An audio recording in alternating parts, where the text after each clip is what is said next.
guys, here today with the 2023 Toyota Prius Prime, and I wanted to show you another take on the adaptive cruise control, lane keep assist activated. One of the things you can do in your menu is you can adjust to have this display come up. You could bring up the eco zone. You could also bring up the adaptive cruise control on your main monitor here versus having it just on the little icons on the below the speedometer, whatever you prefer. So this gives you a better idea of what's going on, so you can see it in real time and have a larger display. It'll actually show, like I said, you can adjust the sensitivity of the cruise control. Right down here you have your controls. You can knock down your speed. As you see, I'm knocking down the speed. You can also adjust the sensitivity on the lanes, right? You can, by ticking this down, you can make the lane, the radar, you can adjust the radar sensing how far ahead that you want it to sense. And what will happen is, as cars come into your field of view, the car will adjust accordingly. It will actually even steer a little bit for you, but a lot of times if my hands or my feet are on the wheel for a certain amount of time, it will basically pop up with a message saying, right as it does right now my hand's not on the wheel, if it's going to say it's not available, so my hand's got to come back on the wheel because it actually senses and it will actually beep at you.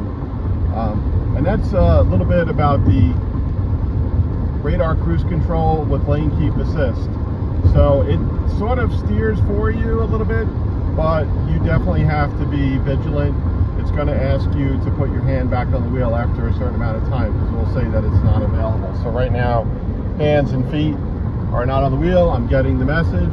If I continue and ignore it, and there we go, we get a beeping sound. So it's telling me, hey, get your hands, yep, there's the next message. So I'm going to get my hand on the wheel, and that should take care of the message. So a little bit, like I said, you can see the display. If you don't want it, you can come down here and just toggle up in your menu, and you can go to your other menu functions, and basically go back to your settings, say okay, or whatever you want to do, or just get rid of it. And then what will happen is it just shows a miniature version right under your speed. Alright, so if you don't want to see the full display of the real-time radar cruise control, you'll see it there. Alright, so, and what's happening, like I said, the radar on the car is looking around and judging traffic ahead, so it just slowed down the speed based on the surrounding traffic. It's actually looking around to see what's going on. Alright, so now if we want to go back, we can just toggle back up right in our menu. Let's see, we'll go up. Oh, hold on. First you have to hit this button to bring it up, and then you just toggle up and you go through your menus, and there you go, it's back on screen now. Alright, so you can also put on the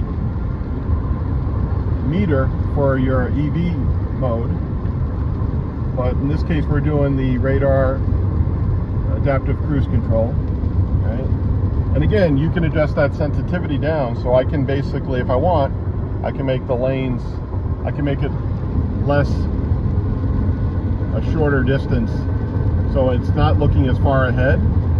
Although I'm not really quite sure why you would necessarily want to reduce it, but I guess if you want to keep your distances, you want to make it less sensitive. And again, now it's asking me to put my hand on the wheel.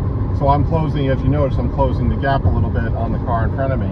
So if I come down here and I make it a little more sensitive, it's actually going to increase my distance now because it shows the car ahead of me a little bit too far range. So it's actually it's adjusting the speed back, and it's actually dropping me back down.